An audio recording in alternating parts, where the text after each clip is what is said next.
capítulo 9. Evangelho de Lucas, capítulo 9, versículos 20 a 26.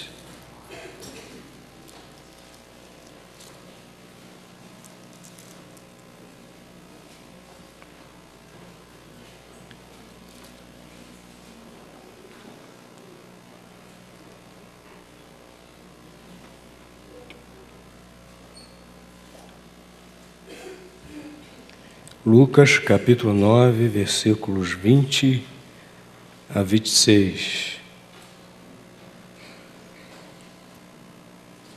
Jesus aqui começa a interrogar os seus discípulos, perguntando quem eles achavam que ele, Jesus, era, né?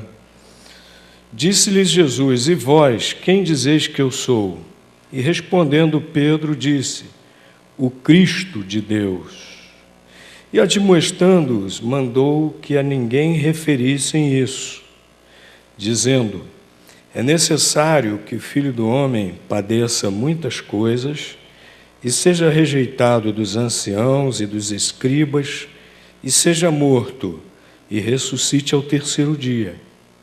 E dizia a todos: se alguém quer vir após mim, negue-se a si mesmo, tome a cada dia a sua cruz e siga-me. Porque qualquer que quiser salvar a sua vida, perdê-la-á. Mas qualquer que por amor de mim perder a sua vida, a salvará. Porque que aproveita ao homem granjear o mundo todo, perdendo-se ou prejudicando-se a si mesmo? Porque qualquer que de mim e das minhas palavras se envergonhar, dele se envergonhará o Filho do Homem, quando vier na sua glória e na do Pai e dos santos anjos. Jesus faz um convite para segui-lo. Quando ele diz aqui: se alguém quer vir após mim, ele não está obrigando ninguém não a segui-lo, mas ele está fazendo um convite. E ao fazer esse convite para segui-lo, ele também coloca condições para segui-lo. Mas vale a pena seguir a Jesus, porque ele deixa muito claro também,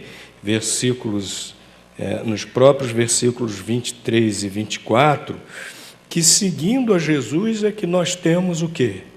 Salvação, né? Ele deixa muito claro no versículo 24 que quem não quiser segui-lo se perderá, né? Quem quiser colocar em primeiro lugar o seu próprio eu, né? Salvar a sua vida, Jesus está querendo dizer isso, colocar em primeiro lugar o seu próprio eu, com suas vontades, seus desejos, vai perder a sua vida. Mas quem por amor de Cristo perder a sua vida, ou seja, renunciar ao seu eu, renunciar ao que for necessário para seguir a Jesus, o que Jesus promete? Que aí sim se salvará. Então, seguir a Jesus tem condições que Jesus coloca. Nós não seguimos a Jesus de qualquer maneira. Nós não seguimos a Jesus à nossa própria moda. Mas olha, é muito bom, porque é quando nós realmente seguimos a Jesus que nós somos salvos. Às vezes se prega um evangelho barateado. E não foi esse o evangelho que Jesus pregou. Às vezes se prega um evangelho: você aceita Jesus e está tudo bem, né? Como se nós estivéssemos fazendo uma grande coisa para Jesus, um grande favor para Jesus em aceitá-lo. Mas não é bem assim não. Quem sai ganhando em aceitar Jesus somos nós, mas há as condições que Jesus coloca. Tanto que Jesus falou que o caminho dele é um caminho quê? Estreito. É um caminho estreito. Ele delimitou esse caminho, ele marcou esse caminho. E Jesus aqui coloca as condições para segui-lo. Você quer a salvação? Você quer o perdão para os pecados? Você quer a vida eterna em Jesus Cristo? Você recebe tudo isso se você seguir a Jesus. Paz interior, verdadeira alegria, alegria celestial, né? O escritor C.S. Lewis descreveu essa alegria como alegria celestial. Por quê? Porque nada nesse mundo pode nos dar uma alegria como a alegria que Jesus nos proporciona, alegria interior, alegria que transcende as situações da vida, né? Alegria que não depende de grana, que não depende de estar numa boa, no meio de uma festa, não, alegria real, alegria permanente, alegria que vem realmente de Deus. Tudo isso você recebe seguindo a Jesus. Ele nos salva em todos os sentidos e nos dá principalmente a salvação, a vida eterna, o perdão para os pecados. Mas para seguir a Jesus nós temos que estar de acordo com as condições que ele coloca. A primeira condição que Jesus coloca aqui para segui-lo é convicção. Jesus queria que seus discípulos tivessem convicção a respeito dele. Aqueles discípulos estavam andando com Jesus mais ou menos já há 1 ano. E Jesus queria saber se eles tinham convicção realmente quem ele era, né? Ele perguntou: quem as pessoas estão dizendo que eu sou? Aí os discípulos responderam: uns dizem que você é João Batista, que ressuscitou, outros dizem que você é o profeta Elias, que ressuscitou, etc. Aí Jesus, então, a partir do versículo 20, que nós lemos, virou para eles então e disse: e vocês? Quem vocês dizem que eu sou? Para seguir a Jesus tem que ter convicção de quem é Jesus. Não é crer em Jesus como uma grande figura histórica, não é crer em Jesus como um iluminado, não é crer em Jesus como um filósofo, como um profeta. Crer em Jesus como um profeta, os muçulmanos também creem em Jesus como profeta. Aí Pedro deu a resposta certa: o Cristo de Deus. O que significa isso? Cristo é forma grega. Cristo é a forma grega lá da palavra hebraica, dos judeus, Mashiach, que nós transliteramos para o português como Messias. Significa literalmente o ungido de Deus, aquele que foi preparado por Deus, aquele que foi enviado por Deus com a finalidade de nos trazer salvação. E diante dessa resposta de Pedro, Jesus confirmou o que ele falou e disse: é necessário que o Filho do Homem padeça muitas coisas, seja rejeitado, etc., seja morto e ressuscite ao terceiro dia.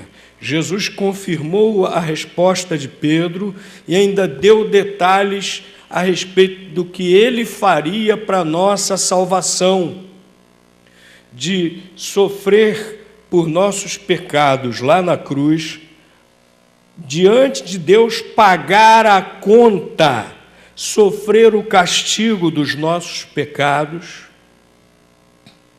para a gente poder ter o perdão para os nossos pecados, e depois ele ressuscitaria. A morte não tem poder, não teve poder sobre Jesus, porque Jesus é o próprio Deus que se fez homem. Ao terceiro dia ele ressuscitou, e tanto ressuscitou que impactou profundamente a história, a ponto de dividir a história em antes e depois de Cristo. As pessoas algumas podem até preferir não crer em Cristo, mas ficar alheio a Cristo não tem como ficar. Porque até quando a gente fala assim, estamos no ano de 2015, nós estamos fazendo referência a Jesus. O próprio Deus que se fez homem para a nossa salvação. Aquele que foi preparado, que foi enviado por Deus, ou ungido de Deus, o Cristo de Deus, para essa finalidade. E a Bíblia deixa muito claro que só nele nós podemos ter salvação. As pessoas ficam inventando outros meios, outras maneiras, achando que vão encontrar salvação. Ora, se houvesse alguma outra maneira de o homem se redimir, não seria necessário Jesus vir, Deus se fazer homem, né? Depois sofrer lá na cruz por nós. Se houvesse alguma outra maneira, não seria necessário. Só há essa maneira. Por isso que Jesus diz lá no Evangelho de João, eu sou o caminho, a verdade e a vida. Ninguém vem ao Pai senão por mim. Foi o que o Senhor Jesus declarou. E lá em Atos, capítulo 4, versículo 12, também o apóstolo Pedro declara que em nenhum outro nome há dado sobre a terra pelo qual nós possamos ser salvos, a não ser o nome de Jesus. Então Jesus queria saber se seus discípulos tinham essa convicção, porque para seguir a Jesus, para ser salvo por Jesus, para seguir a Jesus, antes de mais nada é necessário ter essa convicção. Você já tem essa convicção? Se não tem, decida ter. E peça a Deus, meu Deus, eu quero ter essa convicção. Eu quero ter essa fé em Jesus Cristo como meu único e suficiente Salvador. A Bíblia diz que a fé é dom de Deus, é dádiva de Deus. Que mesmo sendo necessário, às vezes contrariamos a nossa razão humana tão limitada.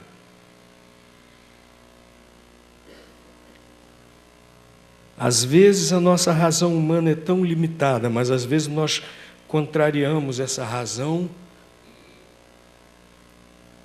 pela fé. A fé não é destituída de razão, mas a fé vai até onde a razão não alcança. A fé vai muito mais além de onde a razão vai. E a fé, portanto, é dádiva de Deus. Você quer ter essa convicção? Você quer crer em Jesus Cristo de todo o coração? Diga, meu Deus, eu quero o dom da fé em Cristo, eu quero essa dádiva da fé em Cristo, eu quero ter essa convicção, e Deus vai dar, Deus vai atender. Se você quer, Deus atende, e Deus lhe dá essa convicção que você precisa ter, que Jesus Cristo é o Deus, o enviado por Deus, o ungido de Deus, o próprio Deus que se fez homem para a nossa salvação. Mas você quer seguir a Jesus? Seguir a Jesus, seguir a Cristo também implica em arrependimento. Porque Jesus também disse, se alguém quer vir após mim, o que tem que fazer? Negue-se a si mesmo.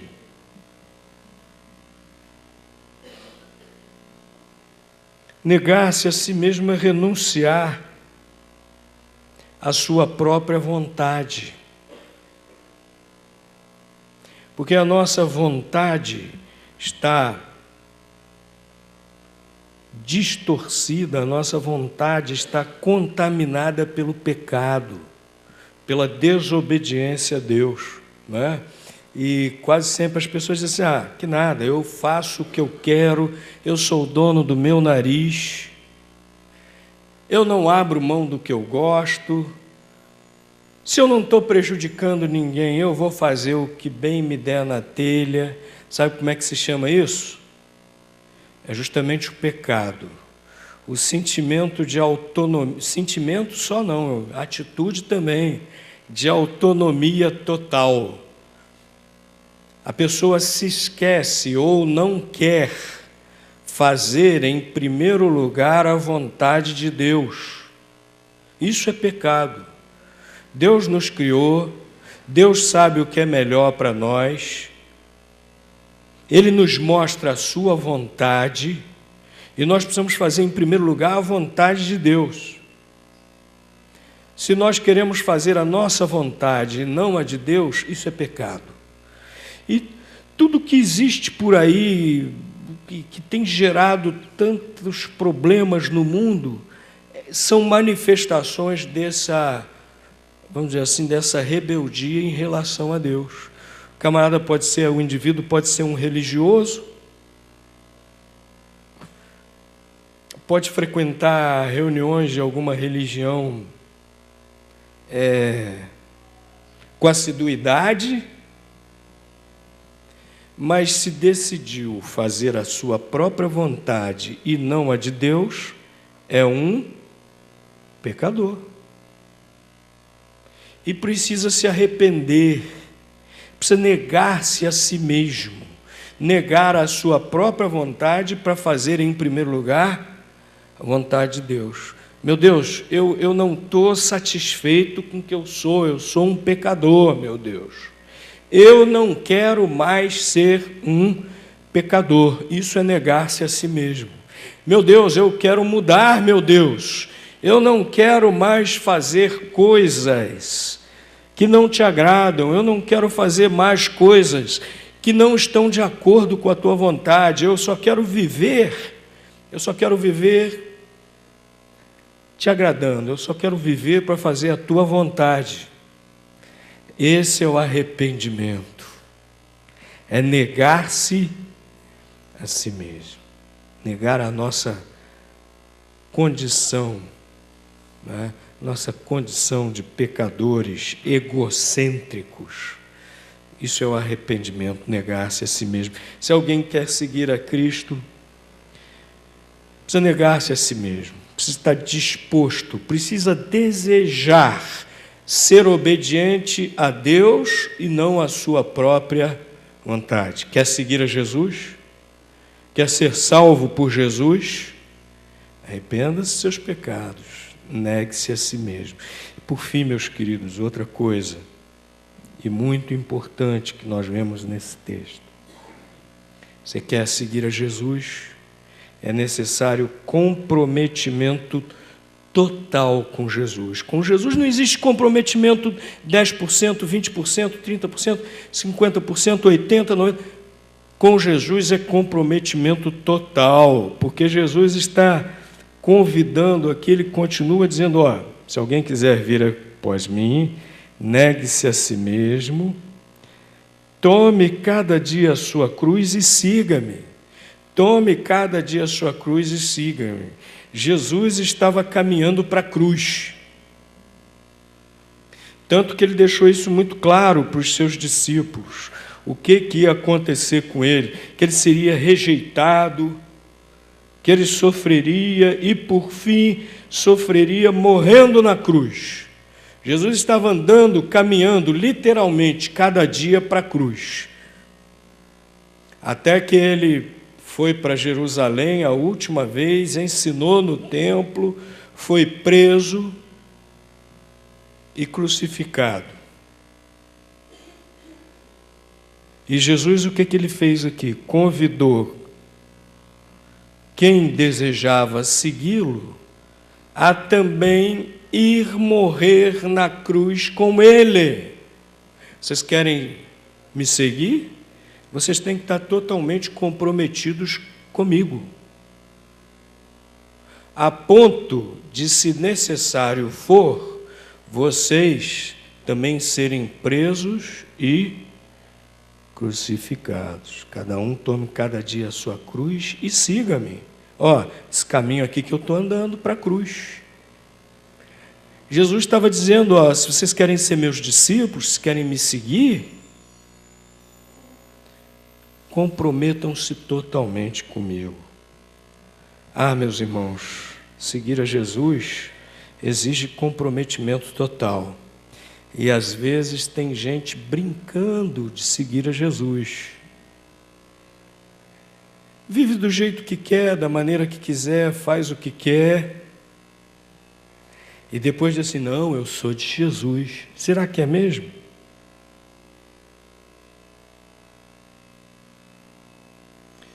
E os discípulos, logo, pouco tempo depois, tiveram a oportunidade de colocar isso à prova. Porque pouco tempo depois de Jesus voltar ao céu, enviar o Espírito Santo de Pentecostes, pouco tempo depois começou a perseguição aos cristãos. E essa perseguição tem continuado. Hoje nós estamos vivendo um tempo de tranquilidade. E isso começou há pouco tempo. Aqui no Ocidente, até como resultado da reforma protestante. Mas a história do cristianismo tem sido sempre marcada pela perseguição e pelo martírio.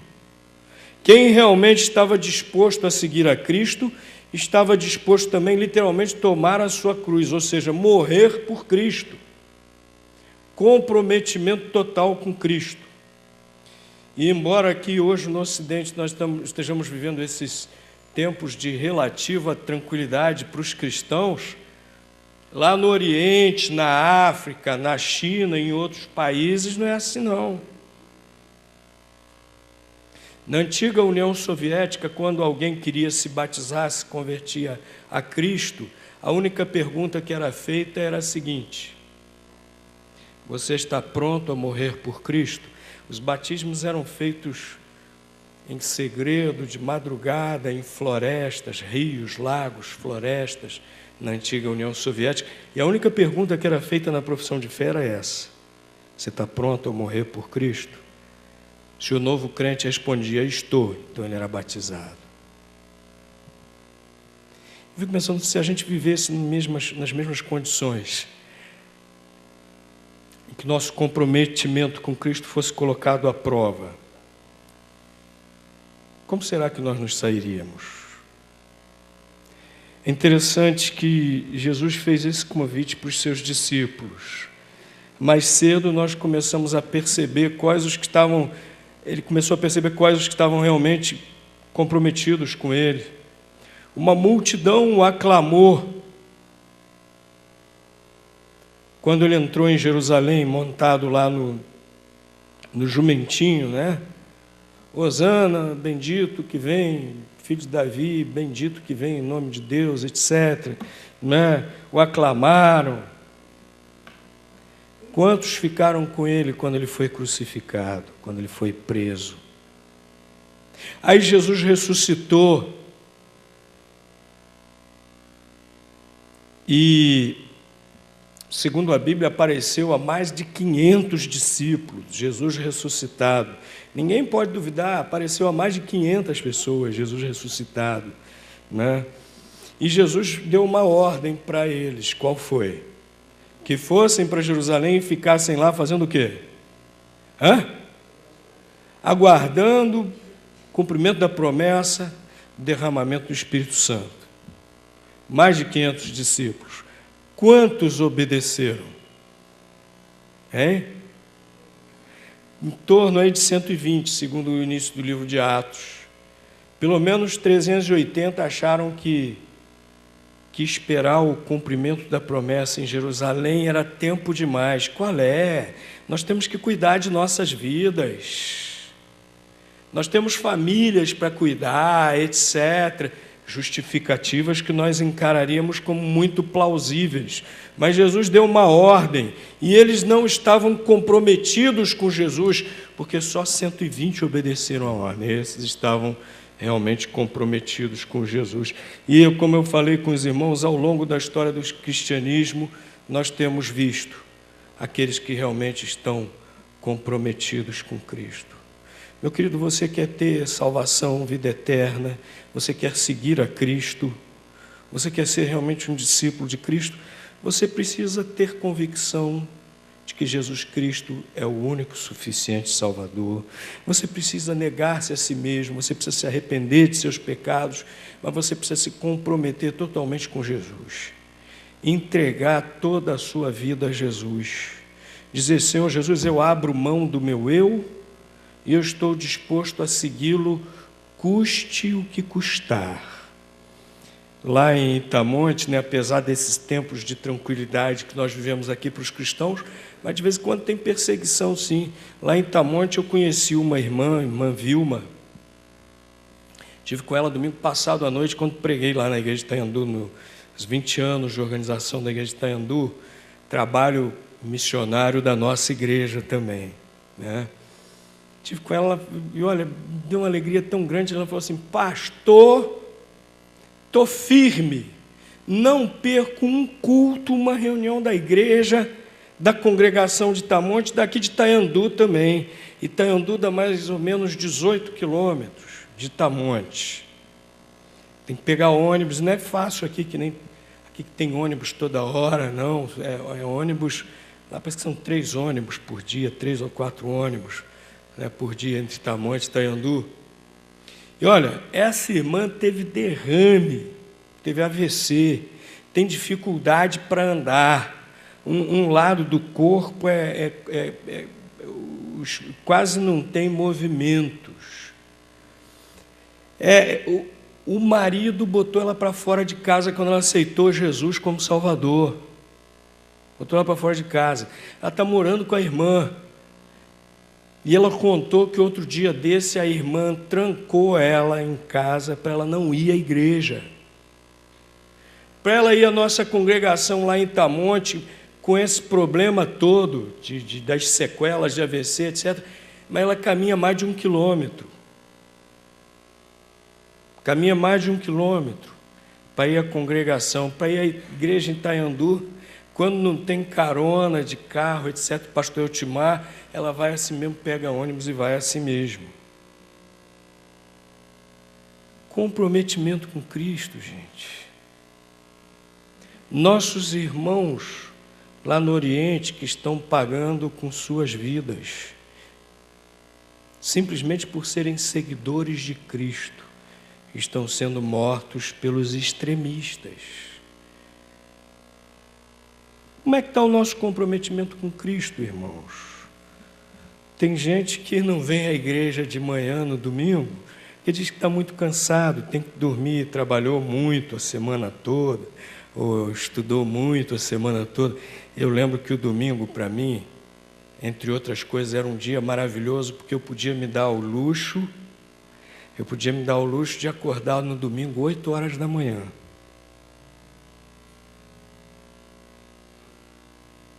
Porque durante a semana eu acordava 20 para as 5 da manhã. Então, que maravilha, hoje vou acordar 8 horas da manhã e ia para a igreja feliz da vida, cultuar, adorar a Deus, né? Quando eu era seminarista, eu trabalhava, fazia o seminário de noite. E para ir para a minha igreja eu saía mais cedo ainda, eu pegava o ônibus na rodoviária Novo Rio, meia-noite, para poder chegar a tempo, não tinha outro horário de ônibus, para poder chegar a tempo na minha igreja lá em Taubaté, para o culto da manhã. E meus irmãos, eu sou comprometido com Cristo, puxa, eu tenho que fazer isso, se eu não fosse comprometido com Cristo. Não, a gente faz com alegria. A gente faz com alegria quando a gente realmente se compromete com Cristo. Mas tem gente que acha que o sono é mais importante que Cristo. Tem gente que acha que lavar a louça, que fazer almoço, que arrumar a casa, sei lá o quê, é mais importante que o comprometimento com Cristo. A gente vai evangelizar, não posso ir, por quê? Porque tem que fazer isso, aquilo outro. Meus irmãos, uma vez eu conheci um casal que pouco ia à igreja, porque tinha nascido um filho. Estavam chocos. Estavam chocos. E praticamente não iam mais à igreja porque tinha nascido um filho. Deus dá uma bênção, e a gente transforma em maldição. Deus concede a bênção, passei no vestibular, que maravilha. Deus abençoou meu esforço, passei no vestibular. Aí quase não apareço mais na igreja, por quê? Porque estou estudando muito. Dá para estudar muito e dá para ser comprometido com Cristo. Mas às vezes nós trocamos o nosso compromisso por Cristo por qualquer bagatela. Essa é a verdade.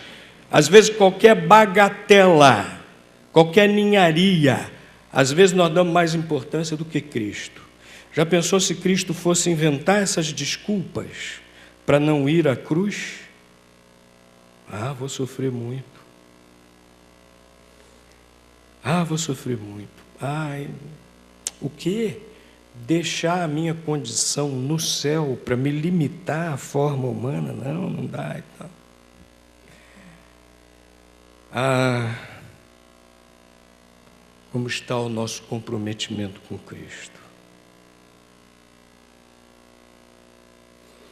Meu sogro costumava dizer que desejava que viesse uma perseguição aos cristãos aqui no Brasil. E eu e Ezi ficávamos, não, que isso, mas por quê? E ele respondia, porque aí quem é crente de verdade se firma, e quem não é, pula fora e para de atrapalhar. E às vezes eu fico meio pensativo, será que ele não tem razão? Pastor Carlos Taylor, missionário norte-americano da Missão das Novas Tribos, hoje já está no céu.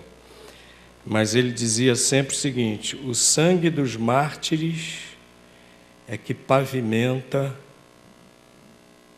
o caminho do céu, no sentido de que o sangue dos mártires é que preparava o caminho para aqueles outros que iam crer em Cristo por meio do seu testemunho.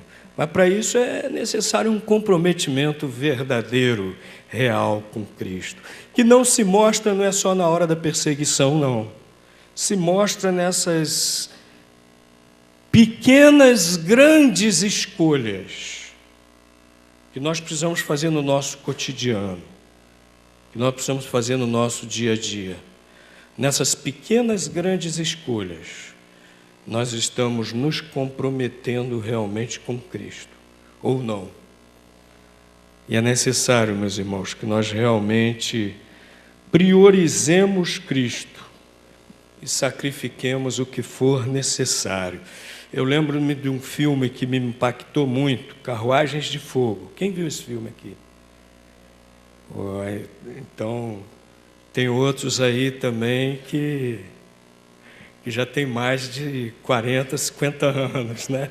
Que esse filme, não sou só eu, esse filme foi da década de 80, né, Guto? Mas olha, filme maravilhoso. Quem achar, veja. Um atleta, servo de Cristo, crente em Cristo, presbiteriano, correndo nas Olimpíadas. Quando ele chega lá, tinha provas para ele correr aos domingos. Tinha, parece que 2 provas para ele correr aos domingos. O nome dele era Eric Liddell. Ele falou, não corro. Por quê? Porque é no domingo, é dia do Senhor. Aí o príncipe herdeiro da Inglaterra estava lá e foi falar com ele. Se o seu príncipe lhe pedir, lhe solicitar, você corre? E a resposta de Eric Liddell foi o seguinte: não, porque o meu rei não quer que corra. E aí fizeram lá um acordo para ele correr outras provas em outros dias, e um outro atleta trocou com ele para correr nas outras provas que seriam no domingo. E no domingo estava ele fazendo um culto lá. Estava lá ele fazendo um culto e pregando. E que exemplo bonito ele deu. Numa das provas, um atleta caiu. Ele parou de correr, voltou, levantou o atleta que tinha caído e voltou a correr depois de socorrer aquele atleta. Que testemunho de cristão, realmente comprometido com Cristo. e ele se tornou missionário na China, e os outros missionários foram embora quando houve a Revolução Comunista com Mao Tse-tung. Ele não quis ir, ele ficou. E aí foi morto pelas tropas revolucionárias, Eric Lilo, totalmente comprometido com Cristo. Meus irmãos, o reino de Deus só vai avançar realmente como Deus quer que avance, se nós realmente seguirmos a Cristo como Ele quer, com vidas totalmente comprometidas com Ele. Não precisa ser pastor, não precisa ser missionário, Jesus quer isso. Deus está chamando todos os discípulos para isso, né? Se alguém quiser vir após mim, negue-se a si mesmo, tome a sua cruz e siga-me. Vamos